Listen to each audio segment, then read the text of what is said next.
37 ans après l'annonce de la mort de Daniel Balavoine et de 4 autres personnes dans un crash d'hélicoptère, l'émotion est toujours vive.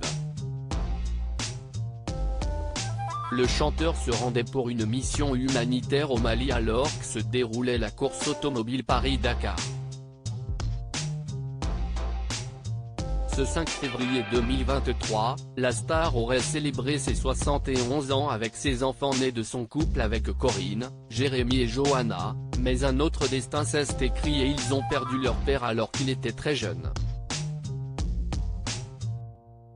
Un accident dramatique dont devait faire partie le journaliste sportif Jean-Luc Roy. Cependant, il avait cédé sa place au dernier moment à l'artiste engagé.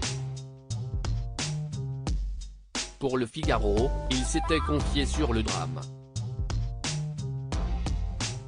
Dans une édition de en 2015, alors qu'un documentaire de RMC Découverte était diffusé sur le sujet, Jean-Luc Roy était revenu sur ses souvenirs douloureux, marqués par le décès des 5 personnes présentes dans l'engin: Thierry Sabine, patron du Paris-Dakar, le pilote François-Xavier Bagnoud, la journaliste Nathalie Audan, Jean-Paul Lefeur, technicien radio et Daniel Balavoine.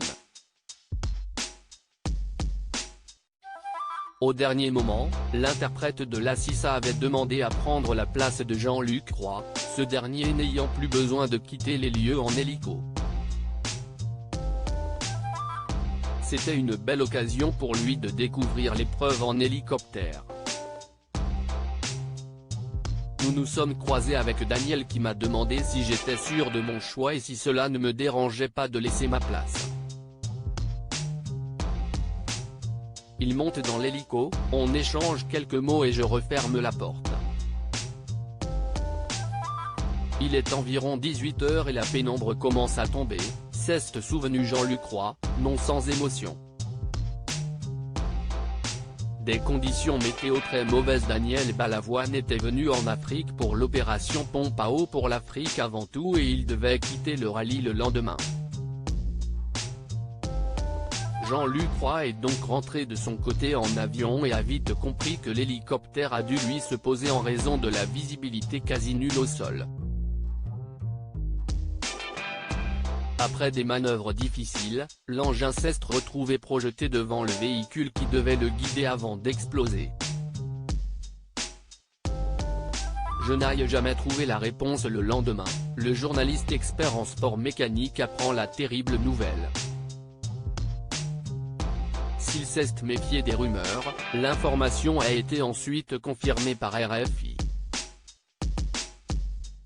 Je ne peux pas dire que j'ai eu de sentiment de culpabilité vis-à-vis de Daniel Balavoine, mais je n'arrête pas de me poser cette question: pourquoi pas moi ce jour-là et pourquoi eux? Je n'ai jamais trouvé la réponse, mais je sais en revanche que si j'étais monté dans cet hélicoptère, je n'aurais jamais eu mes 3 enfants, ce que j'ai fait de plus beau dans ma vie. Ce n'était pas mon tour ni mon destin, voilà tout, a expliqué en toute sincérité le reporter.